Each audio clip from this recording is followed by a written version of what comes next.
Right. அனைவருக்கும் அஸ்ஸலாமு அலைக்கும் வரஹ்மத்துல்லாஹி வபரகாத்துஹு. நாங்கள் இன்றைக்கு இப்போ நேற்று எங்களுக்கு சுகாதார அமைச்சால ஒரு சுற்றறிக்கை கொண்டு வந்திருக்கு. அதில் இலங்கையில் வந்து இப்போ கிட்னி வருத்தம் வந்து கூடிக்கொண்டு போகுது. சரிதானே? கிட்னி வருத்தம் எல்லா இடமும் வந்து கிட்னி நோயாளி, டயாலிசிஸ் பண்ணுற கிட்னி மாத்திரைன்னு சொல்லி கிட்னி நோயாளிகள் இன்றைக்கி கூடிக்கொண்டு போகுது. அதில் அவங்க பிரதானமாக கிட்னியை பழுதாக்குறது வந்து கட்டுப்பாடு இல்லாத சீனி, கட்டுப்பாடு இல்லாத ப்ரெஷர். இது ரெண்டு தான் பிரதான காரணமா. நாம நினைக்கிற அந்த குளிசையால கிட்னி பழுதாகிறதுங்கிறதெல்லாம் போய்க்காது. அப்படி இல்லை, நம்ம குளிசை பாவிக்கும் தானே, கிளினிக் குளிசை மருந்துகள் பாவிக்கிறதால கிட்னி பழுதாகிறதுங்கிறது இல்லை. சரியா? இப்போ நீங்க 20 வருஷம் 30 வருஷம் கிளினிக் வராகலாம் இருக்கீங்க, 10-12 குளிசை போடுறாக்கெல்லாம் இருக்காங்க. என்ன சீனிக்கு, ப்ரெஷருக்கு, கொலஸ்ட்ராலுக்கு, மூச்சு வருத்ததுக்குன்னு சொல்லி, ஹார்ட் வருத்ததுக்குன்னு ஒரு 10 குளிசை 20க்கு 12 போடுறாங்களா இருக்கு. அங்க கிட்னி ஒத்தரையும் பழுதாகிறல்ல அந்த குளிசையால. அதை தலைக்குள்ள எடுத்து குளிசையை குடிக்காம விட்டீங்கன்னா ஒரு சீனியாலையும் ப்ரெஷராலையும் கிட்னி பழுதா போகும். சரியானே? இது வந்து ஆய்வு ரீதியாக உறுதிப்படுத்தப்பட்டது. உதாரணமா கொழும்பு ஜெனரல் ஹாஸ்பிட்டல் இருக்கிற கிட்னி மாத்திரை யூனிட்ல வந்து கிட்னி பழுதாகி வந்தா அவங்க அந்த கிட்னில இருந்து பயோப்சின்னு எடுப்பாங்க. ஒரு சின்ன துண்டை எடுத்து இவங்களோட கிட்னியில என்னத்தால பாதிப்பு ஏற்பட்ட பார்த்து தான் அவங்களுக்கு கிட்னி வைக்கிற. சரிதானே? அப்ப அதுல வந்து கண்டுபிடிக்கப்பட்டது கட்டுப்பாடு இல்லாத சீனியும் கட்டுப்பாடு இல்லாத ப்ரெஷரும் தான். சரிதானே? ஆகவே அவங்க வந்து இப்ப மினிஸ்ட்ரியால ஒரு இதொண்டு அனுப்பியிருக்காங்க. நாங்க இப்ப எங்க ஹாஸ்பிட்டலால ஒரு இதொண்டு அடிச்சிருக்கோம், ஒரு சார்ட் மாதிரி ஒன்று அடிச்சிருக்கோம். இதுல என்னன்னு சொல்லிச்சுன்னா ஒவ்வொரு ஆளும் வந்து நாங்க இப்ப புதன்கிழமை செய்வோம் இருக்கோம், ஒரு ஆளு கிட்னி எந்த அளவுக்கு வேலை செய்யுதுன்றதை கண்டுபிடிக்கிறது.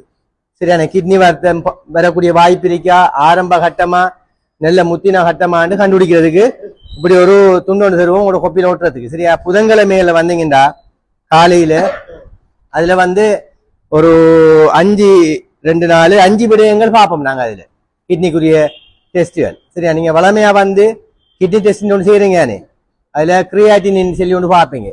சீரம் கிரியாட்டின் சொல்லினா அந்த உடம்புல உருவாகிற கழிவு உண்டு. அந்த கழிவு கூடிச்சுன்னு சொன்னா நம்ம கிட்னி ஒழுங்கா வேலை செய்யல. அந்த கிரியாட்டினின் கூடுதுண்டா நம்ம கிட்னி வந்து கழிவு அகற்றத்தை செய்யல.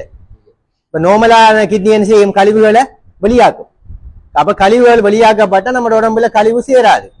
யூரியாங்கிற கழிவு, கிரியாட்டின்ங்கிற கழிவு எல்லாம் வந்து கூடாது, அது நார்மல் அளவுக்குள்ள இருக்கணும். அப்ப அந்த கிரியாட்டின் அளவை நாங்க செக் பண்ணி பார்த்து கிரியாட்டின் அளவு வந்து கூட இருந்தா நார்மல் வந்து 1.3க்கு குறைய இருக்கணும். அப்ப 1.3க்கு மேல போகுதுன்னு சொல்லிச்சுன்னா அப்ப நம்ம கிட்னியில கழிவு அகற்ற தன்மை குறைஞ்சிருக்கு பாக்குறது. அது ஒரு டெஸ்ட். மற்றது இஜிஎஃப்ஆர்னு ஒன்று பார்ப்பாங்க. இஜிஎஃப்ஆர் உங்களோட கிட்னி சிறுநீரை வடிக்கிற ரேட். இஜிஎஃப்ஆர்னா குளோமெருலர் ஃபில்ட்ரேஷன் ரேட்னு சொல்றது. அதாவது அந்த நம்ம சிறுநீரகத்தில் இருக்கிற வடி, சரியானே, வடிக்கிற வீதம். அது சாதாரண ஒரு ஆளுக்கு 90க்கு மேல இருக்கும். 90க்கு மேல இருந்தா ஒரு நிமிடத்துல 90 மில்லி தானே, அது ஒரு நிமிடத்துல 90 மில்லிய வடிக்குதுன்னு சொல்லிச்சுன்னா அவங்களோட கிட்னி நோமல் அறி 90க்கு மேல இருந்தா. 90 விட குறைய கொண்டுதான் ஸ்டார்ட் ஆகுது பிரச்சனை. அதுல அரசாங்கத்தால் சொல்லிக்காங்க 60க்கு குறைஞ்சா நம்ம கிட்னி பாதிப்பு ஏற்பட்டுட்டு. அப்ப 60க்கு கீழே போகப்படா, வயசுக்கு கொஞ்சம் குறையும். கிட்னி சவுத்துட்டு போறானே, சுருங்கிட்டு போகும், பத்திட்டு போகும் சைஸ். அப்ப 90க்கும் 60க்கு இடையிலன்னா ஒரு அளவுக்கு பரவாயில்லை. 60க்கு குறைஞ்சா நம்மளோட கிட்னி பாதிப்பு ஏற்பட்டுட்டு. அப்ப அதை செக் பண்ணி பாக்குறது. மற்றது யூரின் ஃபுல் ரிப்போர்ட். நம்ம யூரின் செக் பண்ணுவோம், இப்ப சலத்துல கிருமிண்டா பார்ப்போம், நீர்க்கடுப்பு வந்தா பார்ப்போம். அப்படி யூரின் ஃபுல் ரிப்போர்ட் அது லேசா செய்யலாம். எல்லாரும் சாதாரண ஒரு ஆள் வந்து எனக்கு யூரினை பார்க்கணும்னு பார்க்கலாம். அதுக்கு பெரிய செலவும் இல்லை, அரசாங்கத்தால ஃப்ரீயும் தான். அடுத்தது எவ்வளவும் செய்யலாம்.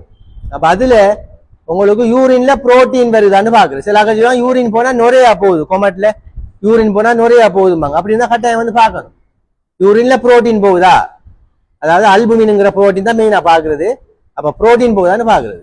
அது வந்து நார்மலா எல்லா நாளும் செய்யலாம், காலையில பின்னரம் எல்லாம் நாங்க செய்வோம். அப்ப அதை செய்து பாக்குற அதுல அல்புமின்ங்கிற புரோட்டீன் சிறிது அளவு போகுதா அல்ல கூட 1+, 2+, 3+ன்னு போட்டு காட்டுவாங்க. அப்ப கூட போயிச்சுண்டா நாம கிட்னியில பழுது ஏற்பட்டிருக்கு, வடியில ஓட்ட விழுந்துட்டு. அப்ப என்ன செய்யும், வடியில ஓட்ட விழுந்தா தேயிலத்தூள் கிளாஸுக்குள்ள வரும். அது மாதிரி அந்த புரோட்டீனுங்கிறது கொஞ்சம் பெரிய பெரிய துணிக்க, அந்த பெரிய துணிக்க யூரின்ல வருதுண்டா வடியில பெரிய ஓட்டம் வந்துட்டு சரியா நார்மலா வரப்படா ஒரு ஆளுக்கு யூரின்ல புரோட்டீன் வரப்படாது அப்ப யூரின்ல புரோட்டீன் போகுதுண்டா நம்மளுக்கு கிட்னி வருத்தம் ஸ்டார்ட் ஆகுது அந்த அது வரக்கூடதான் முகம்பிங்கிற யூரின்ல புரோட்டீன் போக போக உடம்புல புரோட்டீன் குறைஞ்ச உடனே உடம்புல நீர் தேங்கும் முகம் அதைக்கிறது கால் வீங்கிறது சரியான கணுக்கால் 2 காலுமா ஒரு கால் இல்ல 2 காலும் நைச்சோம்னா பள்ளம் விடும் அடியில வீங்கி இருக்கும் இப்படி நைச்சு போட்டு கையை விட்டா மடு மாறி பள்ளம் இருக்கும் அப்படி இருந்தா 2 காலும் வீங்குது முகம் அதைச்சிருக்கு ஆக சொல்லுவாங்க இந்த முகம் கொஞ்சம் ஊதின மாதிரி நீரை வழி ஆகிறது குறையுது சரிதானே அப்ப அது உண்டு மற்றது யூரின் ஏசிஆர்னு சொல்லி டெஸ்ட் நான் போன முறையும் சொன்னேன் அது விலை கூடின டெஸ்ட் 2400 2500 பிரைவேட்ல ஹாஸ்பிட்டல்லையும் சும்மா எல்லாருக்கும் செய்யப்படாது இதுல வருதுன்னு சொல்லி சொன்னா அல்லது அறிகுறிகள் கட்டுப்பாடு இல்லாத சீனிக்காரார்கள் கட்டுப்பாடு இல்லாத பிரஷக்காரார்களுக்கு நாங்க பாலமுனைக்கு அந்த யூரின் எடுத்து அனுப்புறேன் அதுல மைக்ரோண்டா மிச்சம் சின்ன சின்ன புரோட்டீனும் தெரியும் அதுல இப்ப நாம நார்மலா பாக்குற யூரின்ல கொஞ்சம் பெருசா இருக்கிறது தான் காட்டும் சரியா பெரிய துணிக்கான் காட்டும் கொஞ்சம் பழுது கூடினத்துக்கு பிறகு அது அந்த சின்ன துணிக்க கடும் சின்ன ஓட்ட உலகங்களையும் அதால வார புரோட்டீனையும் கண்டுபிடிக்கலாம் சரி அது ஒரு ஆளுக்கு 30 விட குறை இருக்கணும் சாரி 30 விட குறை இருக்கணும் அதாவது 30க்கு மேல போகப்படாது அந்த யூரின் ஏசிஆருங்கிறது 30க்கு குறைவா இருந்தா அவரை கிட்னியில பெரிய பாதிப்பு இல்லை 30க்கு மேல போகுதுண்டா மைக்ரோ ஆல்புமின் போகுது மைக்ரோ ஆல்புமின்னா சின்ன சின்ன ஆல்புமின் புரோட்டீன் போகுது ஆகவே நம்மளுக்கு பெரிய புரோட்டீன் போக தொடங்கினா தான் இனி வீக்கம் எல்லாம் வரும் கிட்னி பழுதாபயத்துன்னு சொல்றது சரி ஆகவே அதை செக் பண்ணி பார்க்கலாம் அது நாம அந்த யூரினை பாக்கிங்க ஒன்றும் இல்லை ஆனா முகமெல்லாம் ஒரு மாதிரியாவும் இருக்கு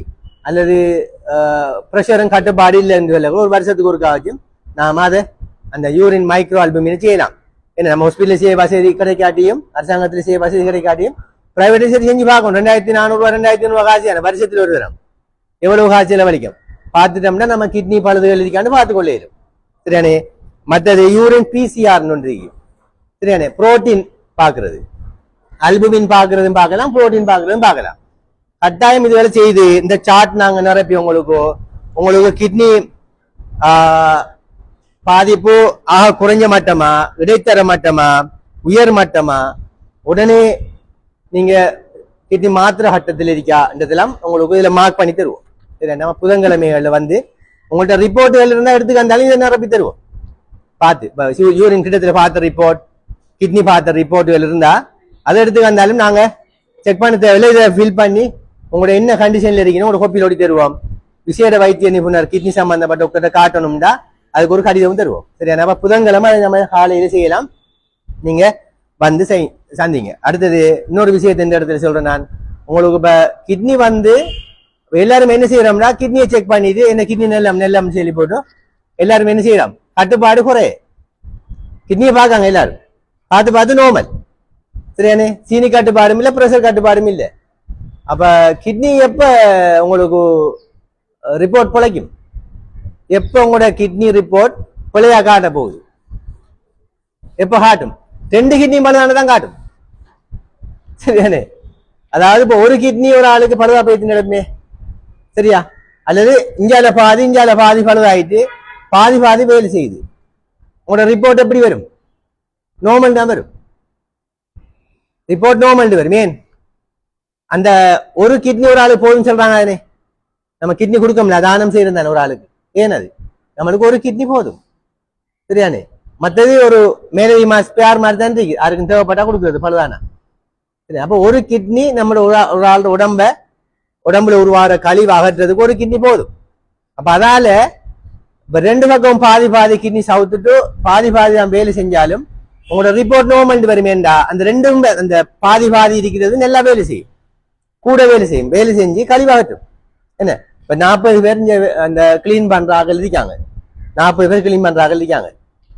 40 பேரும் அழகா வச்சிருக்காங்க அந்த கழிவுகள் இல்லாமக்கு இந்த ஹாஸ்பிட்டல் அழகா வச்சிருக்காங்க 40 பேர் 20 பேர் வருத்தம் வந்துட்டு 20 பேருக்கு என்னைய சாப்பாடு ஒத்துக்கொள்ள ஹாஸ்பிட்டல் இந்த டியூட்டிக்கு வரல 20 பேர் தான் வந்திருக்காங்க இப்ப என்ன செய்வாங்க அந்த 20 பேரும் கூட வேலை செய்வாங்க என்ன அந்த 20 பேர் 40 பேர் வேலை டபுள் வேலை செஞ்சு அழகா கிளீன் பண்ணிடுவாங்க தானே என்ன அப்ப பார்த்தா கிளீனா இருந்தா இன்றைக்கு 20 பேர் நம்ம வந்தேன்னு சொல்லி தெரியுமா சரியா வளமையான எல்லாரும் அந்த மாதிரி தான் நம்ம நினைப்போம்.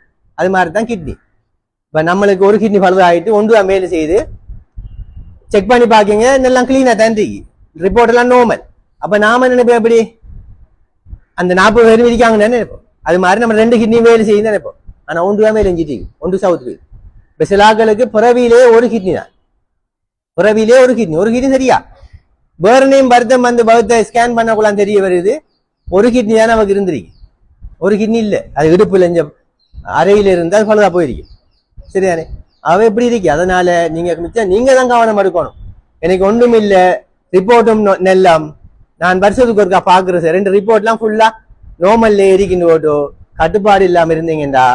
சரியானே அந்த வேலை செய்யறதும் பழுதானத்துக்கு பிறகுதான் நம்மளுக்கு ரிப்போர்ட் எல்லாம் கூட தொடங்கும். அதுக்கு பிறகு நாம என்ன செய்யற, அது பிறகு நோமல் ஆக்கலாமா? இல்ல, அது பிறகு நோமல் ஆக்கலா நாம இனி அதுக்குரிய வைத்தியம் கிட்னி டாக்டர், கிட்னி கிளினிக் என்ன டயாலிசிஸ் பண்றது, ஒரு இயலாம போனா கிட்னி மாத்துறது, இப்ப இந்த கட்டத்துக்கு போகும். அதனால தயவு செய்து நீங்க ஒவ்வொரு ஆளும் வருஷத்துக்கு ஒருக்கா கட்டாயம் உங்களோட நான் சொல்ற இந்த ரிப்போர்ட் எடுக்கணும். சும்மா நார்மல் ரிப்போர்ட் இல்ல, இந்த நான் சொல்ற யூரின் ACR எடுக்கணும். அதோட உங்களோட சீனி கட்டுப்பாடு, பிரஷர் கட்டுப்பாடு, இது 2ம் மிச்சம் கவனமா இருக்கணும். போதிய அளவுக்கு நீங்க நீர் அருந்தணும். இப்ப இந்த வெயில் காலங்கள்ல சரியான உடம்பு காயிற என்ன வயலுக்கு போற, வெயில் வழிய நிக்கிற, பீச்சுக்கு கடலுக்கு போறார்கள் சரியான இவங்க எல்லாம் வந்து அதிக அளவு நீரை குடிக்கணும். சரியான நீர் குடிக்காம விட்டா கிட்னி பழுதாக்கு வாய்ப்பு இருக்கு. மருந்துகள் கழிவுகள் எல்லாம் உங்களோட கிட்னியில தங்கும். சரியான நீர் குடிக்கிற அளவு கூட்டுங்க.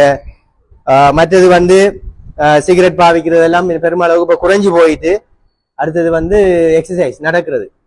இப்போ ஒரு தாகம் வந்தா தான் தண்ணி குடிப்போம், பாகலுக்கெல்லாம் தாகம் இல்லை, மெஷினுக்கு தான் தாகம் பெறுது, வாஷிங் மெஷினுக்கு தாகம் பெறுது, பிளெண்டருக்கு தாகம் பெறுது, கிரைண்டருக்கு தாகம் பெறுது, என்ன அப்படித்தானே, ரைஸ் குக்கருக்கு தாகம் பெறுது, நமக்கு தாகம் இல்லையே, நாம சும்மா நினைக்கிற சுவிட்ச் தானே போடுற, அப்ப தாகம் பெறுமா? தாகம் பெறாது. அப்ப கொஞ்சம் எக்ஸசைஸ், நடந்து கிளினிக்கு வாரது, வீட்டடிக்கக்குள்ள கொஞ்சம் நேரம் ஒரு அரை மணி நேரம் காலையில் எழும்பி உடம்ப வளர்ச்சி எக்ஸசைஸ் செய்யுங்க. கொஞ்சம் கலைக்கிற வேலைகள் காலையில ஒரு 2-3 உடுப்பு கழுவுங்க. கட்டாயம் சின்ன சின்ன உடுப்பு, கசைக்கு கழுவுற உடுப்பு எழுதித்தானே, பெரிய பெட்ஷீட் அது கழுவ வேணா, நம்ம இடுப்பணும். அப்ப சின்ன சின்ன உடுப்புகள் கழுவுங்க. வேறுக்கணும், வேறுக்கு தாகம் வந்தா நாம தண்ணியை குடிப்போம். சரிதானே? ஆகவே நீர் அருந்துற விதத்தை கூட்டுறன்னு சொல்லிச்சுன்னா நீங்க கொஞ்சம் எக்ஸசைஸ் செய்யுங்க. கிட்னி எல்லாரும் பாதுகாக்கணும்னு கேட்டு நான் சொன்ன ஆலோசனைகள் அதுகளை பின்பற்றி நடந்தீங்கன்னு சொல்லிச்சேன்னா எங்களோட கிட்னியை நாங்க பாதுகாக்கலாம்னு கேட்டு விடைபெறுகின்றேன். நன்றி. அஸ்ஸலாமு அலைக்கும் வரஹ்மத்துல்லாஹி.